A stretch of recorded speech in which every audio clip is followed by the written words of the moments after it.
잘 아시는 것처럼 지난주까지 사흘 연속 이진숙 방송통신위원장 후보자에 대한 인사청문회가 진행이 됐는데요. 여러분들께서는 어떻게 보셨습니까? 과연 자격이 있는 후보일까요? 관련해서 오늘은 국회 과방위 야당 간사 맡고 계신 더불어민주당 김현 의원 모시고 상세한 말씀 여쭤보도록 하겠습니다. 의원님 어서 오십시오. 네, 안녕하십니까. 김현입니다. 네. 예, 많이 바쁘시죠? 주말에 기자회견 하시고 대전까지 다녀오시고 정말 강행군이십니다. 네. 네. 필리버스터도 하셨습니까? 안 했습니다. 못 했습니다. 아유, 필리버스터까지 하셨으면 완전히 안 됩니다. 불가능합니다. 기절하셨을 것 같습니다. 예. 예. 자, 그 큰 틀에서 좀 여쭤보겠습니다. 사실상 청문 일정은 모두 끝난 것이죠? 네, 그렇습니다. 예. 네.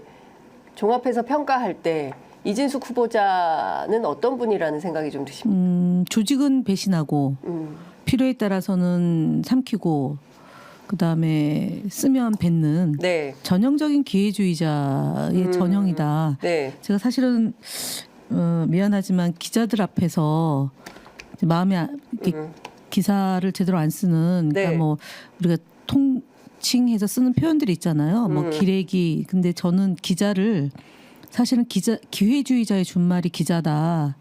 에? 기회주의자? 그러니까 기회를 잘 타는 사람들이잖아요. 왜냐하면 기자들이 그렇진 않습니다. 언론인과 기자의 차이죠. 저는. 예. 그러니까 진정 그 참 언론을 다루는 네. 사람을 언론인이라고 저는 사람으로 보고 네. 기자는 놈자로 보죠. 그래서 기자 기회주의자의 준말인데 예. 정말 기회주의자예요. 그리고 1986년도에 MBC에 입사해서 사실 민주화 운동을 강하게 요구될 때는 파업 투쟁에 동참하고 그러니까요. 그 뒤에 이제 쭉 보면은 이제 소위 노태우 정부 때는 또 그쪽 편에 서요. 김영삼 정부 때는. 그리고 그게 달한 게 사실은 이명박 박근혜 정부 때거든요. 네. 그러니까 이명박 정부가 이제 TK, PK를 기반으로 한 정권이기 때문에 그런지 더 모르겠지만 그때 공교롭게 김재철 사장을 만나서 예. 그 이제 해직 언론인들을 양산하고 예. 그다음에 그 언론 탄압의 선봉장이 되고 예. 그리고 그 대가로 사실은 워싱턴 지사장으로 또 가고 노무현 대통령 때는 최문순 그분 덕분에 워싱턴 특파원을 가거든요. 네. 그러고 나서 최문순 세력을 척결하는데 가장 앞장을 또 섭니다. 네. 그리고 대전 MBC 가서도 MBC 그 이제 종사자들 해고시키거나 징계 주거나 뭐 이런 식으로 또 탄압을 하는데 결국은 당시의 권력자가 누구냐에 따라서 본인의 그런 입장이 반영이 되는 그런 기자다라고 보여집니다. 전반적으로 보면 사실 그 말씀 주신 대로 뭐 기회주의자의 성격을 가진 기자도 있고 또 정치인도 있고 학자들도 있고 뭐 다 이제 전 분야에 사실은 기업에도 있고 뭐 그런 것인데 특별히 이진숙 후보자에 대해서 인사검증을 해보니 그런 특성이 더 두드러지는 그렇죠. 그런 그러니까 언론인으로서는 기회주의적인 속성 권력의 그 아첨하고. 네, 아첨하는 그런 거고 생각은 극우예요. 그러니까 12.12가 쿠데타냐 그러면 껌껌이 답변하지 않겠다 그러고 5.16이 쿠데타냐 그러면 답변하지 않아요. 회피해요. 근데 사실은 역대 정부에서 적어도 사회적 합의가 이루어진 분야에 대해서 회피하거나 다른 생각을 가지면 청문 과정에서 낙마가 됐었어요. 극우적인 생각을 갖고 있는 분들의 경우는. 근데 이 정권이 워낙에 그 인재풀도 좀 문제가 있는 데다가 태극기 부대 또는 보수 극우 유튜버를 보면서 정치를 해서 그런지 몰라도 이분이 2022년도, 2023년도에 그런 성향을 많이 띠거든요. 그래서 발탁을 한 것 같습니다. 그러니까 극우적 성향.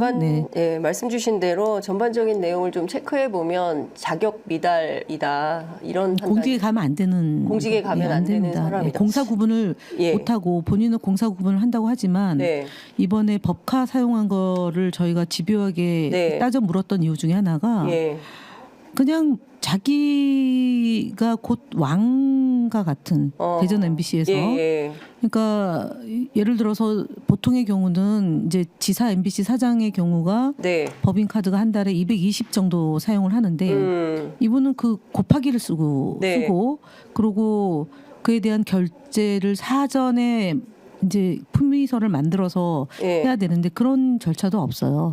그리고 남아있지도 않아요.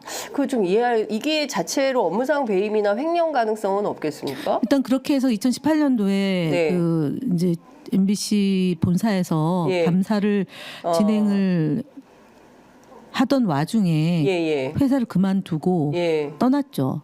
그래서 그 일이 더 이상 받기 싫어서 본인은 아니라고 하지만 결과적으로는 그렇게 그 규결이 되는 거죠. 왜냐하면 사실은 2015년 3월 달에 이제 MBC 사장, 대전 MBC 사장으로 임명이 되면 3년 임기인데 1월 8일 날 그만둬요. 그리고 그 전에 이제 무단 결근 때문에 대전 MBC 노조에서 그 공문을 보내서 차량을 반납해라 라는 만약에 그 계속 무단 결근을 할 경우에는 근데 이제 반납한 줄 알았는데 또 썼던 거예요. 근데 그 반납했던 기간은 사실은 해외에 간 걸로 지금 나오고 있고요. 그러니까 그 무단 결근 사이에 해외 여행을 갔는데 이게 평범한 직장인 아니까 그게 누구든 사장이든 뭐 간부든 뭐 말단 직원이든 간에 그거는 상상하기 어려운 거지 않습니까? 본인은 적법한 절차에 따라서 했다고 얘기는 하는데 일단은 그 품위서가 남아있지는 않다. 신청하지 않았다. 이런 게 이제 현장에서 얘기였습니다. 네, 그렇군요. 그 일단 하나하나 좀 여쭤보도록 하겠습니다. 이진숙 후보자 청문회에서 제일 많이 나온 게 빵이었어요. 그래서 방통위가 아니라 빵통위다. 뭐 이런 우스개까지 정치권에 굉장히 많이 나왔고 그리고 심지어 국민의힘 의원들조차도 아니 이진숙 후보자 왜 이렇게 빵을 많이 사셨습니까? 뭐 이런 얘기를 했는데 본인 또 빵을 별로 좋아하지 않는다는 거예요. 그리고 심지어 그러니까 그만두는 날까지도 58만 원, 90만 원, 네네네, 53만 4천 원, 그러니까 사임하는 날, 그날도 53만 4천 원어치 빵을 사가지고 이거는 이제 나폴레옹 과자점에서 산 거고 뚜레쥬르에서는 40만 원 가량 또 산 거고. 그러면 마지막 날 90만 원이 좀 넘게 사용을 했죠. 빵값만으로. 네. 이게 정상적인 절차. 그러니까 자기가 제가 볼 돌렸다는 때는 거죠, 빵을 사서. 근데 이제 본 사람은 사실 없어요. 근데 이제 뭐냐면은 12월 22일부터 1월 2일 사이에 국내에 없습니다. 카드 사용을 안 해요. 그러니까 그러고 나서 들어와가 뭐 어쨌든 그 이제 국내에 있으면서 카드 사용을 별로 못했을 거 아니에요. 외국에는 못 쓰니까. 외국에서는 쓸 수 없으니까. 그래서 시원하게 쓰신 것 같아요. 남은 버카 탈탈 털어가지고. 그러니까 이제 보통 그 기간이 대략 한 월급날을 20일 기준으로 삼으면 12일 전이잖아요. 그러니까 3분의 1을 쓴 거죠. 그러니까 220에 3분의 2, 그러니까 130을 썼습니다. 굉장히 알뜰한 거죠. 아니 그러니까 보니까 진짜 알뜰하신 게 집 앞에서 4,000원, 4,000원, 뭐 그 새벽 4시에 새벽 그것도 4시에 그다음에 뭐 이게 다 그 업무 활동이라고 영업 활동 본인이 그래서 저는 그걸 보면서 박근혜 전 대통령이 김기춘 비서실장이 한 얘기가 있잖아요. 세월호 때 어디 있었냐 그랬더니 있는 곳이 직무 공간이다. 이분도 업무다예요. 본인이 하는 모든 게 업무다. 그래서 박근혜 그 말을 혹시 제공해 줬나? 김기춘 비서실장에게? 그런 의혹이 든다. 왜냐하면은 이분이 2016년도 17년도에 서울에서 거의 살다시피 해요. 대전 MBC 사장인데. 대전 MBC 사장인데 거의 서울 대치동에. 아니요. 여러 군데에서. 종로. 뭐 호텔은 왜 그렇게 많이 간 겁니까? 그게 품위서가 없어요. 그것도 품위서가 없어요. 네. 근데 지출결의서나 품위서 없이 보통 이제 220만 원을 기본으로 쓰고 그 외에 경영국이 관리하는 공용 카드를 쓸 경우는 어떤 용도를 미리 올리고 그다음에 돈을 쓰는 게 맞는데 이분은 그게 없는 거예요. 근데 이게 전혀 그 견제와 감시가 안 됐다는 것 자체도 저는 그동안 MBC 뭐 방망경영 문제 삼았는데 사실 이 대목을 국민의힘이 문제 삼아야 되는 거 아닌가요? 그렇죠. 왜 이런 식으로 방관하게 써야 되냐? 근데 그때가 그럴 수가 없는 게 사실은 제가 이게 그 이제 이진수 기자가 30년 동안 이제 MBC에 몸담고 있었는데, 네. 그러니까 어떤 경로냐면 되게 이제 독특해요. 1980 앞서 얘기 86년도 입사를 해서 이제 문화부, 사회부, 국제부 이분이 이제 대학원 다닐 때 이제 입사를 하거든요. 네. 그러니까 86년 11월이면 이제 대학원을 졸업하지 못한 상태인데 들어가서 이제 있다가 92년 1년도인가 바그다드 종군 기자로 이제 유명세를 하고 시작하죠. 예. 92년도에 이제 파업 그때가 이제 보도국장이 이제 독립성이 없는 보도 때문에 이제 최문순 그다음에 김재철 이런 분들하고 이제 파업 투쟁을 하고 단식까지 합니다. 그러고 나서 바로 연수를 가요. 이라크에. 90년대요? 93년도 그때는 그러니까 김재철 사장 시절 아니 나우만 재단에 이제 하버드에 연수를 가고 그 다음에 연이어서 자비를 들여서 또 이라크에 가서 그 공부를 해요. 그리고 들어와서 국제부에 근무를 하다가 그리고 그 이제 2000년에서 2002년까지 또 연수를 가요. 미국으로 공부하러.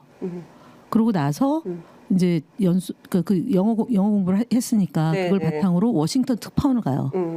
그리고 워싱턴 특파원 하고 와서 앞서 얘기했던 것처럼 홍보국장, 그다음 기획 홍보본부장 하면서 이제 그 우리가 트로이컵 뭐 이런 사찰 프로그램 만들고 막 이렇게 하잖아요. 그러니까 이 사람이 이제 그러면 왜 대전 MBC에서 그렇게 호가호위를 할 수 있었냐면 2014년도부터 2015년도에 보도본부장을 하고 그러고 나서 이제 MBC 사장의 이제 시험을 보는데 떨어지는데 그때 안강한 사장하고 최명길 사장하고 그다음에 그 이제 후보로 이제 이진숙 후보 이렇게 3인 경선을 했는데 여기서 안강한을 밀어줘요. 그래서 안강한 사장이 되는 거예요. 그래서 2015년도 3월달에 대전 MBC를 가니까 당연히 사장 후보로 나왔던 사람이고 그다음에 종군 기자였고 워싱턴 특파원했고 워싱턴 지사장까지 했던 시쳇말로 잘 나가는 MBC의 여성 대선배니까 대전 MBC에 있는 경영국장이나 실무자들이 감히 어떻게 할 수가 없었던 그런 걸로 비춰져요. 그러니까 뭐 그 본인이 쓰겠다고 하는데 내지는 경영국장을 못 만났거든요. 토요일 날 저희가 갔는데 안 나왔어요. 그러니까 이제 부담스럽기도 하고 말 그대로 그런 문제가 지적이 되는 것 때문에도 그럴 수 있고, 근데 중간에 한번 징계를 먹은 직원은 있다고 합니다. 그러니까 이런 것 때문에 방만 경영 때문에 했는데 이제 2018년도에는 얘기했던 것처럼 그러니까 전화 통화도 안 되고 그 다음에 문자를 보내도 씹히고 그 다음에 전자메일 보낸 것도 확인 안 하고 마지막에는 내용 증명을 보냈나 봐요. 수령 거부했어요. 와. 근데 일단 그 이진숙 후보자의 인사청문회가 굉장히 역대급이었고 사흘 동안 진행이 됐고 또 야당 국회의원들의 어떤 집요한 질문 공세 속에서 본인의 이제 답변 태도를 보면 공직 후보자로서의 자격이 있나 없나에 대한 대목은 전 국민들이 쉽게 판단할 수 있었던 것 같습니다. 특히 이제 5.18에 대한 인식이라든가 세월호 참사, 이태원 참사 이런 사회적 참사에 일본에 대한 태도, 그다음에 위안부 문제, 뭐 이런 등등을 쭉 볼 때 역사 인식의 어떤 그 극우적 관점. 뭐 이런, 그러니까 특히 이제 권력에 아첨하고 뭐 이런 건 그냥 보이더라고요. 2020년도에 이제 대구에서 사실은 본인은 이제 대구에서 뭐 반평생 살았다고 얘기를 하는데 제가 살았던 걸 꼼꼼히 따져보니까 대학 생활까지는 23살 이후에는 다 서울이에요. 서울, 대전, 미국, 이라크. 그래서 대구에서 산 적이 없어요. 그렇죠. 그래서 그 철새 정치인이라고 심지어 그게 누구냐면 박근혜 정부 때 그 홍보기획비서관 했던 천영식이라고 거기랑 이제 경선을 했나 봅니다. 그러니까 그때 이제 들었던 말이 철새 정치인이에요. 그러니까 본인은 아니다라고 얘기를 하는데 결국은 그러니까 방송통신위원장으로서 활동을 그렇게 길게 하지 못할 거라는 걸 본인은 염두에 두고 박정희 5.16 쿠데타 아니다, 이다 이런 얘기를 안 하는 이유가 박정희, 전두환 뭐 이런 분들의 그 고향에서 생각하고 있는 정서 때문에 그러지 않았겠나. 향후 자기의 정치적인 활동에 염두에 두고 계산하고 하지 않았나 싶어요. 근데 사실 이 법화 문제는 좀 상상을 초월하는 수준이고요. 네, 맞습니다. 그러니까 뭐 어찌 보면 굉장히 좀 비열하지 않습니까? 김영란법 위반 4,000원짜리 그것도 있고 하는 것부터 시작을 해서 또 하나가 이제 오늘 보도가 나왔고 저희도 이제 같이 이제 그 계속 문제 제기했던 게 대학원을 그렇게 여러 군데를 다녀요. 네. 그러니까 2015년도에 입학을 하는데 그때가 이제 사실은 대전 MBC 사장 되기 전, 그러니까 본사 MBC 사장으로 본인이 이제 그 도전했다가 떨어지고 난 직후에 이제 그 서강대학원을 가거든요. 네네. 근데 졸업을 안 한 상태에서 또 대학원을 등록을 해요. 그러니까 겹치는 시간이 2017년도가 3개월 정도가 겹쳐요. 네네네. 그러니까 그러면은 사실은 대전에 이제 관사가 있는데 거기서 원래 주로 거기서 활동을 해야 되는데 대전 MBC에서 주로 서울에 활동하고 대전 MBC는 반 정도밖에 안 되는 거예요. 그러면은 출퇴근을 그럼 뭘로 했냐? 혹시 KTX로 했냐? 보니까 아니에요. 차량으로. 관용차로. 그리고 또 하나 좀 충격적인 게 술 문제였습니다. 와인. 그러니까 대전 MBC 사장 시절에 뭐 본인 말로는 뭐 그 비용을 좀 뭐 절감하는 차원에서 그 와인을 뭐 박스채 구매를 해가지고 안에 갖고 있다가 뭐 식당에 갈 때 한 병씩 들고 갔다.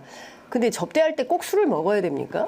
아니 먹을 수도 있는데 사실은 그렇다고 해서 적게 쓰는 것도 아니에요. 30만 원, 40만 원, 50만 원 많게는 뭐 100만 원도 있고 호텔에서 먹고 이렇게 그 이분처럼 흥청망청 쓰는 거는 다른 지역 MBC 사장을 통해서 확인해 본 결과도 이런 경우가 없다고 합니다. 그러니까 거의 기염을 토하는데 그 대전 MBC에 갔을 때 몰랐답니다. 대학원 다니는 것도 직원들이. 그리고 이렇게 많은 돈을 그러니까 220 쓰고 또 플러스 200을 쓴 것도 사실은 몰랐다는 거고. 그 저 서울 광진갑의 그 더불어민주당 이정원 의원 와인 냉장고. 와인 냉장고 지금 저희가 요거를 지금 그 플레이가 안 돼서 그러는데 지금 보면 뭐 저는 모르겠지만 하여간 엄청난 술이 있습니다. 그러니까 지금 냉장고 안에는 뭐 한 두어 병인데 말고 아니 두어 병이 아닌데요. 이 한 줄에만 한 4-5병이 있는데요. 그러니까 그게 다 없어졌대요. 없어졌다고요? 다 어디로 갔어요? 가져갔나 봐요. 유해 물질이라서 폐기한 거예요? 아니에요. 집으로 가져갔나 봐요. 아니 그러니까 보면 냉장고를 열면 막 술이 이렇게 꽉 차 있고 이 중에는 딴 것도 있어요. 그런데 폴크마개가 막 근데 본인은 누가 보더라도 먹던 거거든요. 그런데 이제 이게 집 접대용이었다라고 주장을 하는데 실제로 그렇게 보기는 어려운 거고 그래서 노정면 의원이 사장실에서 드셨잖아요. 이렇게 얘기를 했는데 본인이 끝내 시인은 안 했습니다. 그런데 저런 경우는 통상 냉장고 안에 저렇게 술을 쟁여놓고 있으면 안 되는 거죠. 안 되는 사장실에 거죠. 냉장고에 저렇게 술을 술 먹으면서 집무를 했다 이런 의혹도 가능한 거 아닙니까? 안 되는 거죠. 그래서 공사 구분이 안 되고 정말 저희가 하면서도 이런 사람을 인사청문을 해야 된다 하냐, 그러니까 자괴감, 정권을 놓쳐서 생기는 문제인데 전 정말 뼈저린 반성을 했어요. 저희가 최선을 다하지 못해서 정권을 뺏겨서 이렇게 기괴한 사람을 그것도 방송통신위원장으로 그러니까 가장 중립적이어야 되는 뭐 적어도 정권의 뭐 하수인 역할을 하더라도 이 정도는 아니었잖아요. 저희가 뭐 김홍일 전 위원장이나 이동관 전 위원장이나 이렇게 수준이 그 정말 저열한 경우는 없는 것 같습니다. 그러니까 참 보더라도 그러니까 최소한 그 좀 충격입니다. 그래도 어떤 대전 MBC라는 큰 회사에 대표인 분의 냉장고에서 저렇게 술이 가득 짜여 있으면 저게 정상적인 집행이 가능한 건지에 대한 의문도 생기고, 오늘 그 현장 방문한 내용, 대전 MBC 현장 방문한 내용 가운데 더 오늘 공개할 새롭게 폭로될 내용이 있다고 들었는데, 그거는 이제 공용 카드 사용 내역을 보고가 안 됐어요. 그 부분하고 그다음에 기사, 그러니까 저희는 뭐 수행 비서라고 하는데 어쨌든 그 1호차를 그 톨게이트가 아니라 그 하이패스. 근데 그게 이제 5년치밖에 보관이 안 되기 때문에 그거를 이제 본사 카드사에 이제 그 협조를 요청해서 그 받을 수 있는지 여부가 이제 오늘 저희가 보고 받을 것 같고요. 그다음에 호텔 사용이 숙박이냐 식사냐. 뭐 이런 걸 좀 확인을 좀 하겠다는지 이거고. 그리고 이제 그 하이패스를 왜 확인해야 되냐면, 그러니까 유수 지역을 벗어나는데 이분이 이제 대학원 다니는 것 때문에 이제 서울에 왔다가 언제 대전에 가는지를 확인할 필요가 있잖아요. 출근을 했는지. 그러니까 출근 시간에 맞춰서 가려면은 이제 보통 새벽 4시나 5시에 이동을 해야 되잖아요. 근데 실제로 새벽 4시에 스타벅스에서 커피 마신 게 그것 때문일 것 같아요.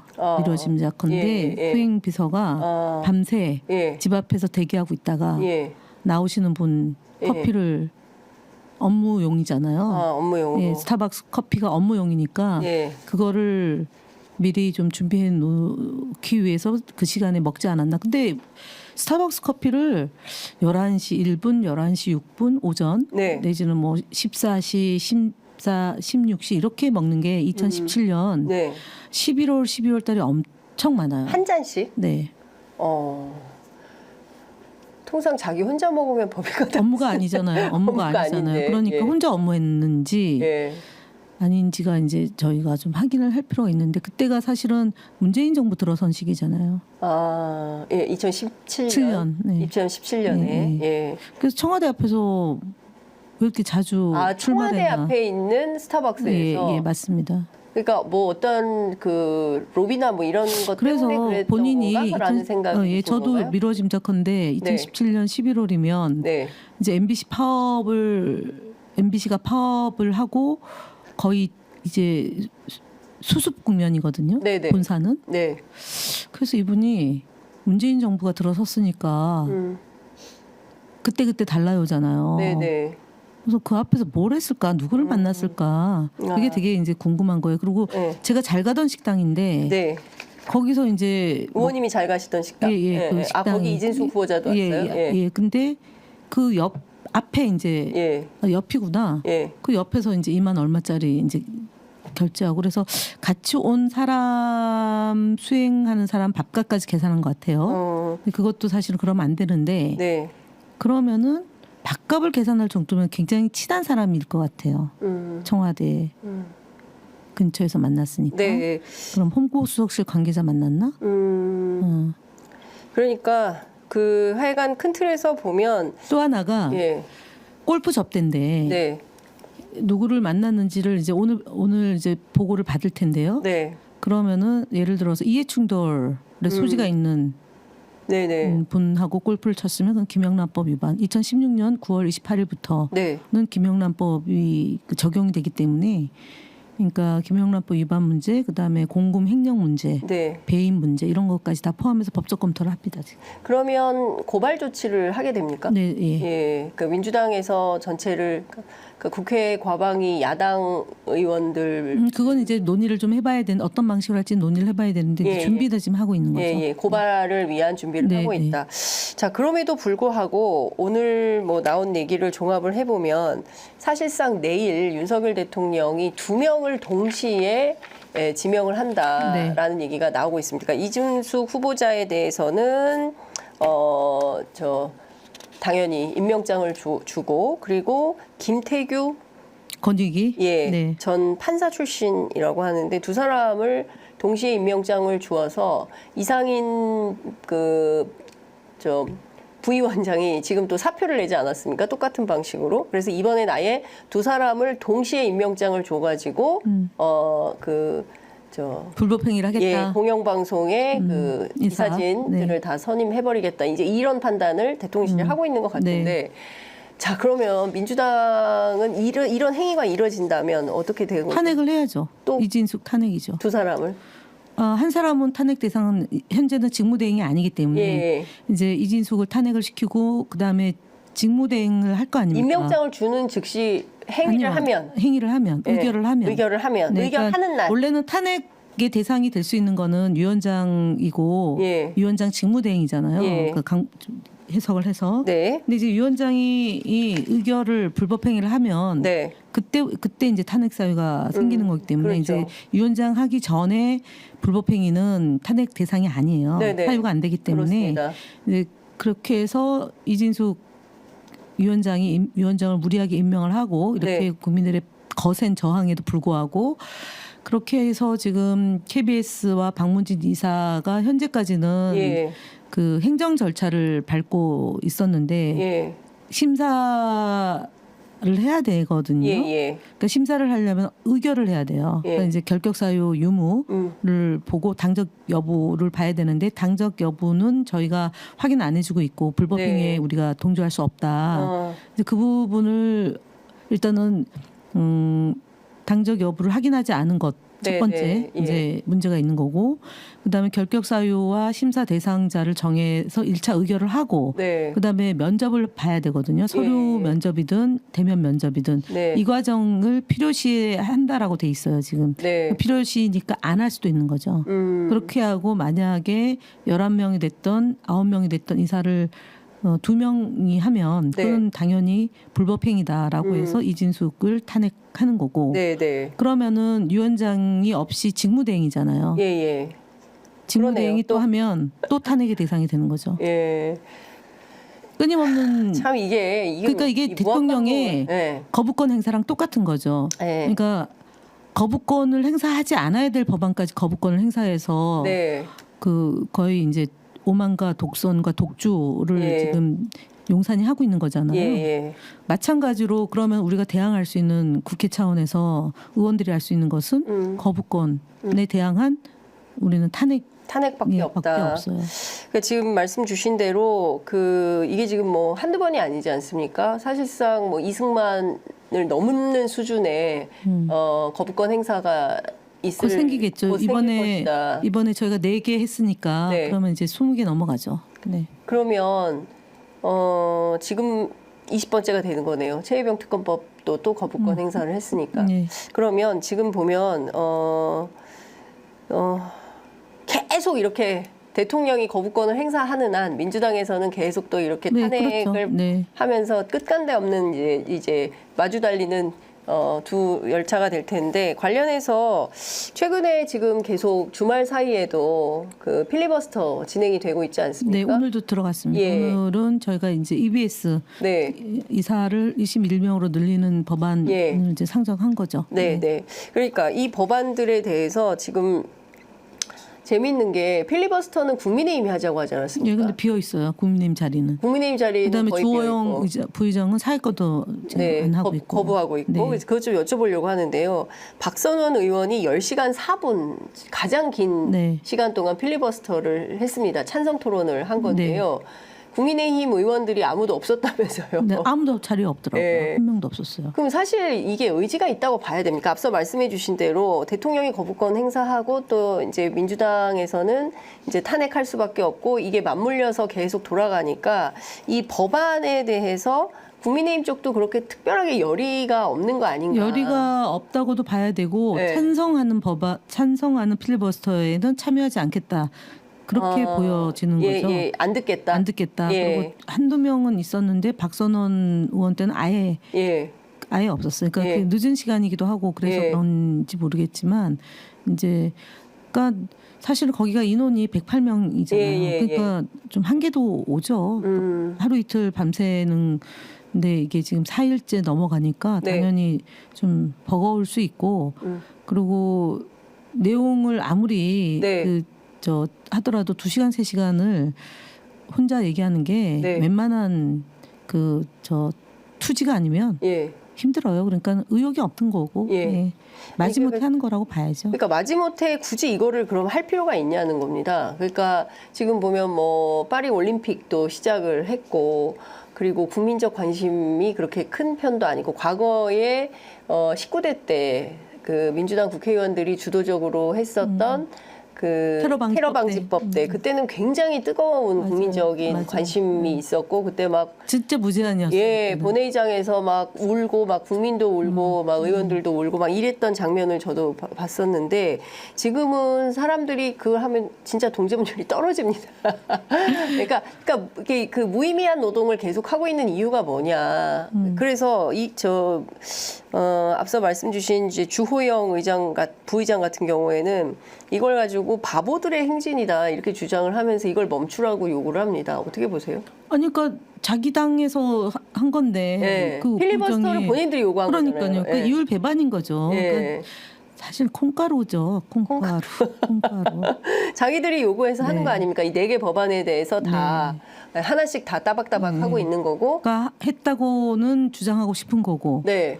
근데 실제로는 아무런 내용이 성과가 없고. 충족이 안 되는 거고. 예. 그러니까 그만큼 지금 국민의힘이 내부 통제나 규율이나 이런 것들이 좀 없는 거고 용산 극히 일부만 지금 이제 김건희 사수하는 걸로 이렇게 국정 운영하고 당도 그렇게 되는 것 같고 이렇게 좀 정말 낭비잖아요. 이게 지금 내용도 부실하고 또 이게 사실은 국회의장이 지난번에 여당은 이사 선임 절차를 중단하고 그다음에 야당은 방송사법 처리를 멈추고 그러니까 여야 합의하라.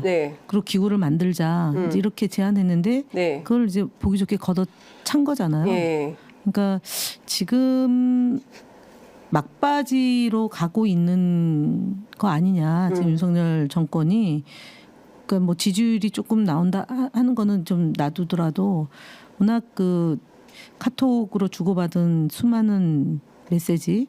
그러니까 오늘도 기사를 보니까 국민의힘이 이제는 감당하기 어려운 단계가 온 거 아니냐는 내용까지 나온 걸 봤거든요. 그러니까 이전에는 뭐 최재형 목사가 불법 도찰을 했느니 마느니 이제 이런 거 갖고 조금 말할 거리라도 있었는데 상당 기간 그 주고받은 대화 내용이 공개가 되면서 이거는 이제 도저히 더 이상 어떻게 할 수가 없다 이제 이런 상황이잖아요. 그렇죠. 그러니까 방송사법도 사실은 10년도 넘은 이제 숙제잖아요. 이게 지금처럼 여야가 대치해서 또 정권이 바뀔 때마다 사장을 교체하는 방식을 둘러싼 이제 논쟁 때문에 사회적 비용이 계속 들어가니까 적어도 이제 정치권에 있긴보다는 시민사회 그다음에 전문가 그 이제 이런 쪽에 그 역량을 좀 모아서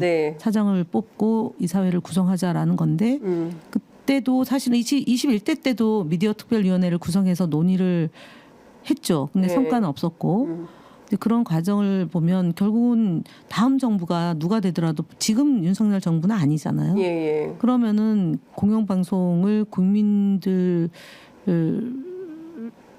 돌려준다는 입장으로 놓고 보면 지금 논의를 하는 게 맞거든요. 근데도 저렇게 막무가내식으로 다 반대하고 거부권 행사하는 거 보면 그러니까 하여간 MBC를 무조건 때려잡겠다는 그 목표 하나만 가지고 지금 일로 매진하는 거다.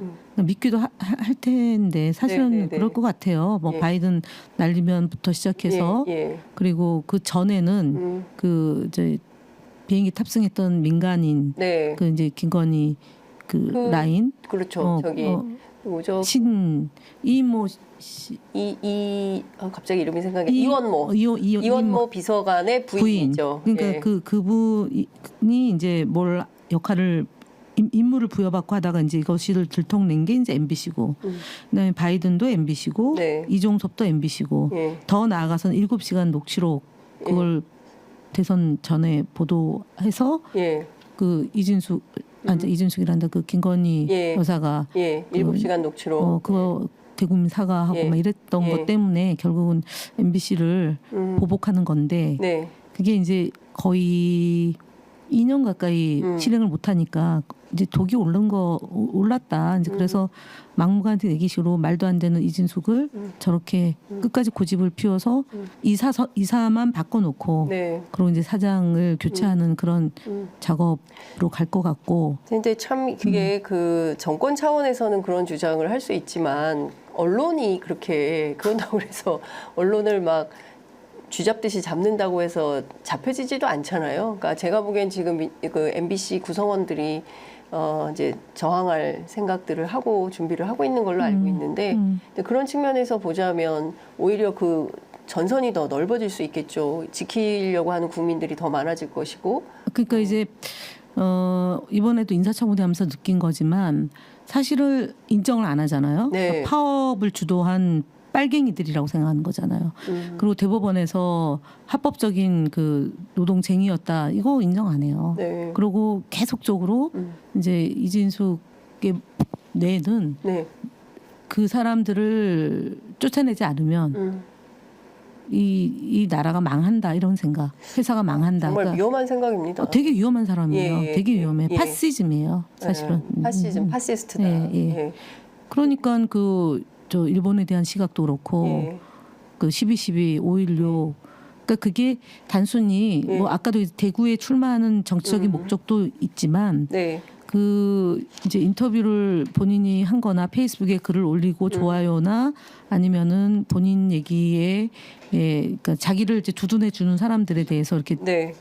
보여주는 태도 이런 것들은 그 반대편에 대해서는 뭐 예를 들어 먼 산을 쳐다본다거나 인사청문회 네. 그러니까 이제 이렇게 대화를 나눠야 되잖아요. 네네. 이러고 해요. 이러고 아예 쳐다보지도 마음에 안 않고. 드는 질문이나 예. 본인을 공격하는 내용이면 이렇게 예. 그 준법 정신이 없는 사람 딴 데 쳐다보고. 딴 데 쳐다보고 근데 특히 이제 정말 당장 딴청을 피우는 거죠. 예. 그러니까. 지금 보면 오늘 아침 그 조선일보를 제외한 전 언론이 사도광산 문제를 쓰고 네. 집중적으로 다루고 있습니다. 특히 이제 한겨레 같은 경우가 제일 세게 보도를 하고 있는데 도무지 납득할 수 없는 일 아니겠습니까? 도대체가 어느 나라 정권이길래 이 강제노동해라는 표현 자체를 실질적으로 일본 언론 요미우리에 따르면 암묵적으로 합의를 해준 거 아닙니까? 우리 정부가. 네. 그러고 나서 무슨 별도의 그 전시관을 마련한다는 건데 이게 말이 됩니까? 그러니까 사실상 사도광산 문제만 하더라도 이것은 우리 방송이 적극적으로 보도를 해야 되는 이슈인 거죠. 지금 저는 이제 KBS나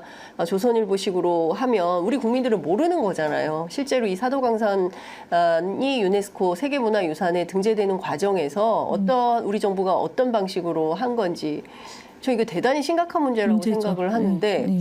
이런 거 이진숙 후보자가 방통위원장이 되면 찬양하겠죠. 4대강 관련해서도 찬양 보도를 하게끔 네. 했었어요. 사실은 제가 이제 방통위 갔을 때 네. 그 직원 중에 한 분이 네. 당시에 이명박 정부에서 방통위 방송정책 담당했던 과장에게 네.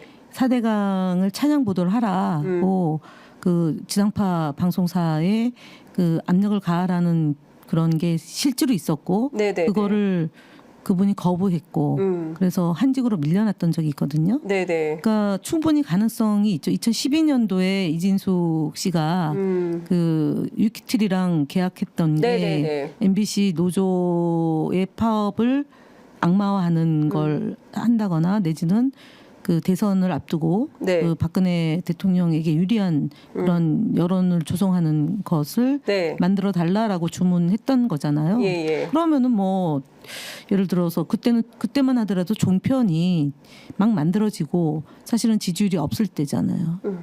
근데 지금은 그래도 일정 정도 여론몰이를 할 수 있을 법한 네. 수준에 올랐기 때문에 그런 데는 더 과도하게 할 것이고 그다음에 지상파를 통해서 대통령의 치적이나 업적을 강조하는 그런 보도 내지는 콘텐츠 개발 충분히 가능하죠. 네.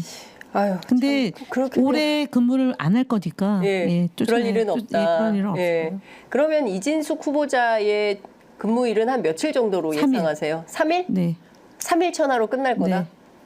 사흘 안에 끝냅니까? 네, 끝내야죠. 이진숙 방통위 3일 전하다. 네. 네, 사흘 안에 끝낸다. 그러면 이번 주 안에 정리될 수 있겠 이번 주 안에 내일 만약에 이 대통령이 임명장을 주면 이번 주 안에 마무리가 될 수도 있고 이번 주 안에 그럼 탄핵 발의가 가능합니까? 목요일 날? 아니 발의는 언제인지 모르지만 저는 네. 지금 제가 3일이라고 얘기하는 거는 네. 대통령도 사람인데 네. 이 정도를 임명을 하면 안 되는 거 아니에요? 그 말을 조금 담은 거예요. 네. 제발 좀 용사하니요.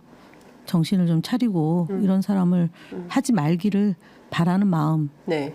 실제로 원래 그 윤석열 대선 캠프에 일주일 만에 쫓겨났었잖아요. 네, 그러니까 자체 검증을 통해서 이런 분은 좀 곤란하다 해서 예, 장제원 걸러냈다. 당시에 비서실장이 걸러냈는데 예. 얼마 안 있어 다시 예. 올라갔어요. 그러니까 누구의 손이 닿았는지는 이제 궁금한데 네. 이분이 또 신정아 씨하고도 꽤 또 사이가 있고 네네. 선거언론재단이라고 거기에 비상임 이사도 있고 거기가 이제 국민대거든요. 네네. 그래서 이제 다양한 인맥이 있는 다양한 분이다.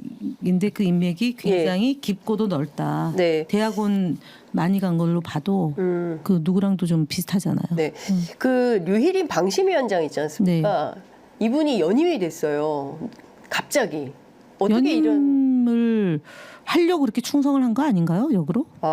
아니 뭐 민원 세간에는 사주. 뭐 다른 데를 가려고 했다라는 소문도 있었는데 다른 데 어디요? 뭐, 방통위? 아니요. 방통위 말고 뭐 다른 데 얘기가 있었는데 여하튼 인사청문회는 안 되는 안 거고 되니까. 인사청문회 안 하면서 방송을 자주우지할 수 있는 탄압할 수 있는 것은 예. 방심위원장이고 이진숙 방통위원장이 오래 못할 테니까 거기 방심위에서 알아서 네. 그 특정 언론사를 괴롭히고 뭐 계속 징계 주라 법정 제재 주라 이제 이런 그 심부름꾼으로 네. 가장 적임자죠. 그 어쨌든 지금 그 과방위를 중심으로 해서 특히 방송 사법에 대해서는 다 처리를 하게 될 텐데 네. 그 다음에 그 또 거부권을 행사를 하겠죠. 그러면 다시 또 재의결을 해야 해야죠. 네. 하고 또 그러면 이 지난한 과정을 또 겪게 네. 될 텐데 좀 새로운 해법은 없겠습니까? 없는 것 같은데요. 지금 국회의장이 제안을 했는데도 이미 네. 한 거고. 예. 다만 이제 한동훈 대표가 이제 뽑혔고 네. 이제 이재명 대표가 곧 8월 18일 날 네. 이제 당선이 돼서 대표 활동을 하면 네. 이제 여야에서 머리를 네. 맞대서 한번 의논해 보자라고 예. 할 수 있는 거는 생길 수도 있죠. 그러니까 새로운 돌파구가 여야 간의 대화 협상 창구가 네, 그럴 마련이 수 있지 되면서 않을까요? 돌파할 네. 수 있는 모멘텀이 생길 수 네, 있겠다. 생길 것 같아요. 한동훈 왜냐하면 대표가- 이번에 네, 최이병 때 4명 이탈이 있었잖아요. 그렇습니다. 4명 이탈인데 네. 당시 여당이 1명, 예, 그러니까 안철수 안철수 의원 의원. 정도를 제외하고는 이탈이 없을 거라고 했는데 네. 3명이 더 있었던 거잖아요. 그렇습니다. 그러니까 되게 충격인 건데 예, 그러면 이제 여야가 예를 들어서 저희가 이제 이번에 인사청문회 할 때도 최민희 위원장이 얘기를 했지만 네, 그 신성범 의원 안 절대 다수세를 예, 택하자라는 얘기도 예. 있고 그 정도는 합의할 수 있는 거 아니냐. 예, 이제 그러면 이제 이사수는 조정하고 네. 그 그러니까 절대 다수제는 어떻게 하자는 건가요? 사장을 선출할 때. 사장 선출할 때. 예. 그러니까 이제 양쪽에서 예, 예. 그러면 이제 좀 중립적이거나 예, 예. 좀 색채가 좀 약한 그런 분이 될 가능성이 높고 그리고 네. 임기 보장하는 거잖아요. 네.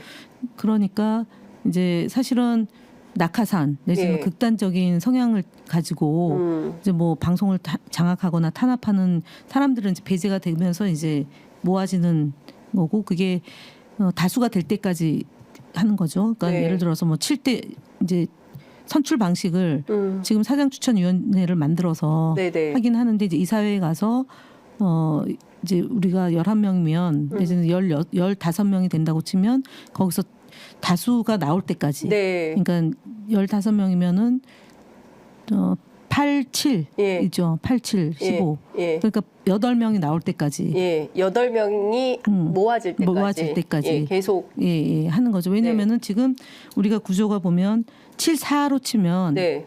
그 이제 7, 4로는 안 되는 거죠. 이렇게 예를 들면 그렇게 되면 요 7이 네. 조금 더 가거나 이렇게 해서 모아져서 가장 이렇게 근접한 숫자가 나오게끔 그렇게 한다는 건데 이제 그걸 하거나 아니면은 이제 21명을 가지고 여당이 예를 들어서 어느 파트에 있는 분들은 좀 빼자, 조정하자, 이제 이런 얘기를 이제 충분히 협의를 할 수 있다고 저희가 했는데 지금은 안 됐던 거죠. 이번에는. 근데 다음에는 이제 거부권을 하고 이제 여야가 합의하자, 논의하자라고 이제 용산 빼고 새로운 방식의 논의 테이블을 그러니까 용산을 빼고 그러니까 한동훈 대표와 이재명 대표가 그 논의할 수 있는 그런 여지가 조금은 있지 않을까. 그 과방위의 그 국민의힘 의원들하고 이런 논의를 해보시면 협상의 여지가 좀 있어 보이십니까? 아직은 안 해봤기 때문에 장담할 수는 없는데 일단은 결국은 용산이 어느 정도 입김이 작동하느냐는 거거든요. 근데 이제 한동훈 대표가 그 부분을 우리 정치권에서 한번 논의해 볼게 계속 이런 거 반복하는 것보다는 그러면 생기지 않을까 싶어요. 그러니까 이를테면 지금 사실 앞서 이제 의원님께서 말씀하신 대로 거부권을 행사할 법이나 안 할 법이나 싹 다 거부권을 행사하니까 대치 정국이 계속 길어지면서 국민들로부터 저 사람들을 맨날 저렇게 그 주거니 받거니 그렇게 핑퐁으로 되는 일 없게 뭐든지 되는 일이 없게 만드는 이게 말이 되는 거냐. 이런 비판이 직면될 수 있는 거잖아요. 그러니까 그런 측면에서 보자면 용산을 제외하고 좀 합리적인 대안을 좀 마련해 보자 이런 논의 테이블이 열릴 가능성이 있지 않을까라는 기대는 좀 해보겠다. 그 4명의 이탈이 그거를 보여주는 거 아닌가? 저는 그렇게 봐요. 이게 좀 더 늘어날 수 있다고 보세요? 4명에서 8명까지 늘어날 수 있다고 보세요? 그렇진 않고 방송법에서는 이제 여당과 논의를 아예 안 한 거기 때문에 최혜병 특검은 조금 생명을 좀 존중해야 되고 군대 간 자식들이 이렇게 잘못된 것에 대한 국민들의 정서가 있는 거고 방송법은 사실은 여당이 더 반발할 수 있는 법이긴 해요. 그래서 이탈표는 더 생기진 않을 것 같아요. 그러니까 4명에서 이탈표가 더 생기진 않을 텐데 4명 정도는 또 나올 수 있다 이렇게 보세요? 꼭 봐야 되겠네요. 그건 좀 봐야 될 것 같아요. 그러니까 4명이 될지 1명이 될지 몇 명이 될지 그러니까 그 사안에 따라서 안철수 의원이 그 이제 제가 볼 때는 방송법은 반대할 것 같아요. 방송법은 왜 방송법은 반대할 거라고 보세요? 최혜병 특검만 찬성한다고 그랬어요. 최혜병 특검만. 제가 이제 오다가다가 얘기를 들어보면 제가 대화를 좀 나눴는데 대화를 나눴는데 최혜병 특검법만 반대하고 그거는 반대 찬성. 찬성하고 나머지는 뭐 반대다 이렇게 얘기를 하셨어요. 근데 사실 이 방송사법과 관련해서도 사실 지난한 논의가 있었던 거고 이번에는 좀 권력으로부터 또 좀 자유롭게 그 정권으로부터 자유롭게 언론을 좀 놔준다는 표현이 적합한지는 모르겠습니다만 스스로 독립적으로 운영이 가능한 언론에 막 그 정권이 감내라 배내라 개입하지 않도록 하는 시스템을 좀 만들어 보자고 민주당도 이걸 내려놓는 차원에서 하는 거잖아요. 사실 지난 문재인 정부 때 했었으면 좋았을 텐데 그때 그게 안 된 후과를 지금까지 이제 치르고 있는 상황이라서 그런 측면에서 보자면 사실은 이쪽이 내려놨기 때문에 국민의힘도 그렇다면 우리도 내려놓겠다 이렇게 하는 게 옳은 건데 저쪽은 계속 못 먹어서 아직 먹질 못해서 먹고 난 다음에 그러니까 저도 너무 그 표현이 불쾌하더라고요. 계속 뭐 그 서정욱 변호사 같은 사람이 이번에는 윤석열 대통령이 먹을 차례인데 그걸 못 먹게 하려고 한다. 뭐 이런 표현을 방송에서 하고 있어요. 지난번에 박성중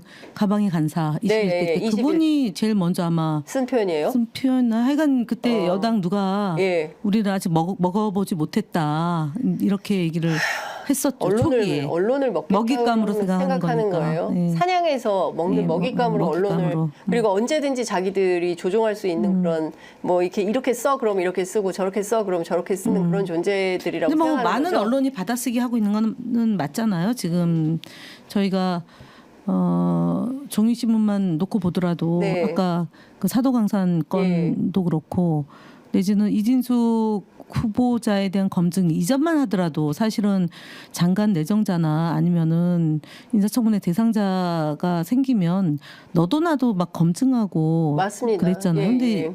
없잖아요. 그런 기능. 글쎄 저도 참 그게 그 모든 언론 앞만 찾아봐도 그러니까 정권에 불리하다고 판단되는 것은 아예 보도 지면이 없어요. 없고. 예. 그냥 수박 겉핥기 정도로 하고 차라리 마지못해 쓰는. 예. 근데 뭐 그래도 한겨레 경향 한국도 좀 오락가락 하는 것 같고 그래도 동아일보가 좀 쓰는 것 같고 조선이나 중앙에서는 거의 찾아보기가 어려운 것 같습니다. 그러니까 참 이제 주요 일간지들 상황은 좀 그런 것 같고 그래도 MBC가 좀 적극적으로 그렇죠, 보도하고 MBC. JTBC가 좀 보도하고 뭐 이런 상황인 것 같고 나머지는 잘 안 쓰는 것 같아서 큰 틀에서 보면 참 언론 개혁이 정말 절실한 국면이다. 네, 그 예. 87년도에 이제 언론 노조가 만들어졌잖아요. 네네. 그때 이제 소위 우리 사회에서 가장 크게 정말 대중투쟁으로 유월항쟁으로 네. 그 이제 일궈낸 건데 네. 그 저력이 그나마 있는 곳이 이제 MBC고 그 지역 방송사들이 이제 독립성을 갖고 운영을 해왔고 그리고 그 지역 안에서 나름대로 이제 정당성을 입증받고 네네. 다른 언론에 비해서는 이제 그렇게 해온 것이 오늘 정말 MBC가 네. 지금 같이 버틸 수 있는 그런 근간인 것 같아요. 그래서 제가 네네. 아 이게 민주당도 열심히 이제 싸우고 그 어려운 환경을 돌파를 하는데 그래도 국회의원들은 네. 일정하게 이제 보호 장치 이런 게 있는가 반면에 언론인들은 그게 없잖아요. 그럼에도 불구하고 그날 이제 인사청문회 때 저 참고인으로 나온 저 언론노조 네. 위원장하고 예. MBC 본부장이 네. 막 그랬잖아요. 맞고 그런 거에 대해서 법적 책임을 지겠냐 그랬더니 쥐겠다. 예, 얘기하고. 아니, 근데 김장겸 의원님은 아직도 MBC 사장님 같으세요. 이호찬 그 본부장을 인사 안 향해서 하냐, 막 이러면서. 인사 안 하냐. 그리고 뭐 회사 다닐 때랑 똑같네. 막 이렇게 하고 이호찬 씨 막 이렇게 그러니까. 그건 좀 아니지 않습니까? 뭐 이호찬 증인 이렇게 하든지 했어요. 참고인인가요? 참고인. 예, 참고인이면 그렇게 하든지 했어야지 그렇게 하대하듯이 얘기하는 것은 좀 불손해 보였습니다. 그런 걸 보여주는 게 또 그 민낯이니까. 예, 그리고 그 본부장이나 이제 언론노조 위원장이 네. 또 격렬하게 저항을 하니까 예, 또 예. 이제 그쪽에서 불손하다 그러니까 사과합니다. 또 이렇게 하고. 그러니까요. 되게 좀 든든했어요. 저 그때 예. 양쪽 진영을 대표하는 선수들이 나와서 일단은 이렇게 국민들을 대상으로 소통하는 계기가 됐잖아요. 네네. 그러니까 MBC 노조를 악마화시키고 마녀사냥했던 흑 역사도 예. 이제 국민들이 알게 됐고 그리고 이게 언론 개혁이라는 게 참 지단한 과정이 필요하고 그리고 인사청문회를 왜 3일이나 하지라는 것도 보면서 저런 뻔뻔한 후보가 어디 있냐라는 걸 검증하는 계기가 돼서 이제 일하는 쪽에서는 저희 쪽으로는 답답하고 좀 그러고 욕도 먹고 했지만 이번 과정이 정치권 전반에 인사청문회 무용론 내지는 뭐 하루 적당히 하는 형식적인 절차 정도로 봤는데 이제 가방위에서 3일 하니까 그러면서 이제 뭐 그 각종 비리 이런 것들을 밝혀내고 또 뻔뻔하게 대응하는 걸 보면서 이게 정말 단결해서 잘 해야겠다 이런 생각들을 많이 하는 계기가 된 것 같아요. 아니, 역사를 새로 쓰셨다고 생각합니다. 그러니까 국회 과방위가 그동안 사실 한 번도 보여주지 못했던 그러니까 필요하면 인사청문 열 수 있고 그게 뭐 굳이 뭐 심지어 저는 그 막판에 국민의힘 의원들이 집단 퇴장해버렸잖아요. 누구 맘대로 연장하느냐. 우리는 그런 거 합의한 적이 없다.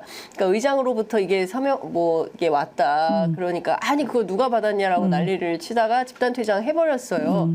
그리고 난 다음에 이제 본인 문제 뭐 119 불렀다 이 이슈가 되니까 신성봉 의원이 다시 또 등장해가지고 또 막 항의를 하고 이런 이제 한밤의 촌극이 빚어지는 상황도 국민들께서 함께 지켜보시면서 지금 국회가 어떻게 일을 하고 있느냐 22대 국회 야당 특히 굉장히 바쁘게 열심히 움직이고 계시다. 그리고 필요하면 꼭 인사청문회를 길게도 할 필요가 있겠다. 그리고 이제 그동안 몰랐던 사실들을 알게 되니까 그건 국민들께 정보 제공 차원에서라도 아주 좋은 이슈였다라는 생각이 좀 들고요. 이진숙 후보자가 그 본인의 법카 유용, 무단 무단결근 관련한 의혹을 전면 부인을 했습니다. 오늘 네. 아침 입장 자료를 냈어요. 네. 법인카드는 주어진 한도 안에서 내부 규정에 맞게 사용했고 증빙은 실무자가 처리했다. 그 얼마나 아주 얍삽합니까? 여기도 왜 실무자 타령이에요? 쓴 건 자기가 썼으면서 뭐 실무자가 제출했을 거라고 이렇게 얘기합니까? 네. 근데 제출이 안 됐대요. 중요한 포인트는 제출이 안 됐다. 기한을 작성하지 않고 썼고 네. 그래서 증거가 있냐 했더니 없고 예. 다만 이제 앞서 말씀드렸던 것처럼 공용 카드는 누구와 사용했는지가 일부는 확인이 될 것 같아요. 아 그래요? 예, 누구가 썼는지. 네네. 아, 곧 발표합니까?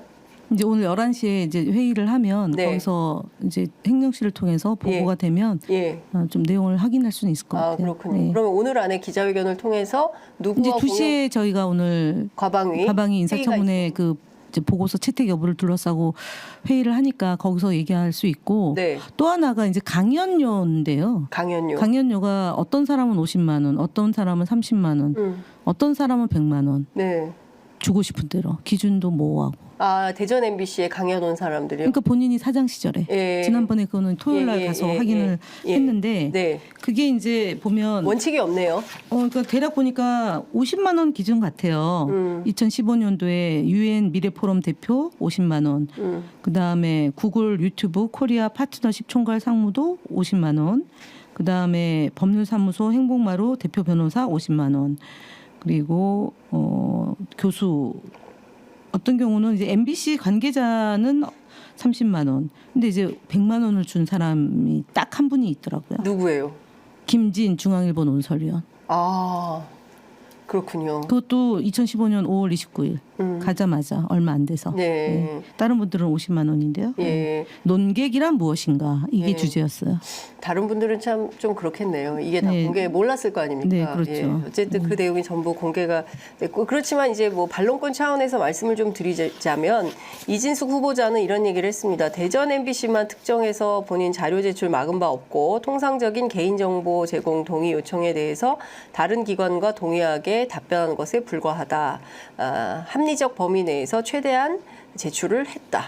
이렇게 얘기를 하고 그다음에 그 재직 당시 필요한 경우 휴가 사용했고 무단 결근, 무단 해외 여행은 근거 없는 의혹 제기다라고 주장했습니다. 그렇지 않아요. 그러니까 네. 대전 MBC에서 이미 우리가 인사청문회 할 때 네. 2017년도에 그 이진숙 씨가 무단 결근해서 공문을 발송을 했다는 네. 내용을 저희가 제보를 받았기 때문에 자료 제출 받았기 때문에 네. 앞서 얘기했잖아요. 그러니까 12월 22일 날 이제 공문을 보냈는데 12월 2일부터 무단 결근을 했다.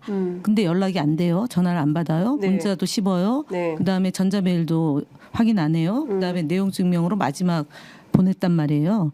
그래서 12월 22일부터 1월 2일까지 차량을 안 썼단 말이에요. 그래서 안 쓴 걸로 그 당시에 대전 MBC에서는 파악을 했는데 그 뒤에 3일부터 8일까지는 또 썼어요. 네. 그러니까 12월 20일부터 1월 2일까지 안 썼는데 그게 인천공항에서 카드를 쓴 흔적이 발견이 됐기 때문에 그러면은 여행 갔나 보다라고 했는데 그럼 여행 갈 때는 이마저마해서 내가 출장을 여행을 간다거나 네. 품위서가 있어야 되는데 그것이 없다가 확인된 내용이에요. 그래서 이진숙 씨가 얘기하는 거 한도 안에 썼다는 것도 그것도 안 맞고 네. 그다음에 휴가와 복무 관리를 허술하지 않았다. 네.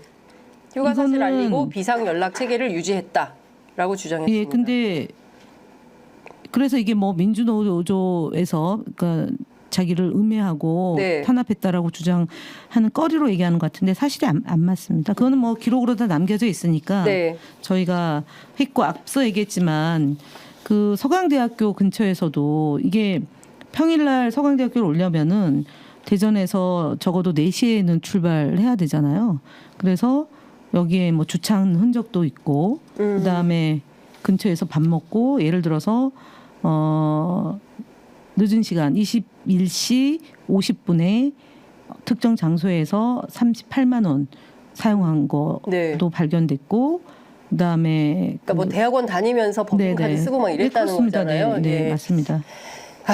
하여간 참 이런 분이 공직 후보로서 자격이 어떤지에 대해서는 그리고 오늘 네. 빵은 저희가 이제 사실 토요일 날 가서 그 관사 근처에서 빵을 샀어요. 네. 근데 24만 원을 샀는데 쇼핑백에 한 8개 네. 쇼핑백에 들어갈 정도더라고요. 본인이 혼자 다 들 수 없을 만큼의 빵을 없어요. 샀다. 그러니까 이제 수행 비서가 뭐 들어줬거나 아니면은 또 누군가 한 사람이 네. 있었을 거라고 보는 거고 네. 당일날 그러니까 MBC 대전 MBC 직원이 한 80명 가량 되는데 그날 받다더라 뭐 그때 만나서 뭘 받았더라라고 얘기하는 사람들도 제한적이에요. 네. 그 얘기 의심하는 사람들도 있어요. 선결제 해놓고 나중에 조금씩 먹는 방식으로 그렇죠. 뚜레쥬르는 전국에 걸쳐서 있으니까 있고 가맹점이. 그다음에 그 말씀드렸 나폴레옹 과자점도 뭐 거기는 사실은 저도 예전에 그 삼선교회 본점이 있었거든요. 예, 예. 거기는 오후에 가면 빵이 많이 빠져요. 많이 빠지고 그때가 지금으로부터 7년 전이잖아요. 지금보다 물가가 엄청 차이가 나기 때문에 그때 50만 원이면 지금으로 치면은 한 80만 원 정도 되는 거니까 알겠습니다. 양이 어마어마할 건데 제가 성심당에 가서도 사봤거든요. 네. 무거워서 혼났어요. 알겠습니다. 10만 원치 샀는데도. 네, 알겠습니다. 하여간 그 오늘 오후 2시에 있는 청문회 끝났고 그 인사청문 보고서 채택 여부 어떻게 될지 저희도 지켜보도록 하겠습니다. 오늘 말씀은 여기까지 듣도록 하겠습니다. 고맙습니다. 네, 수고하십시오.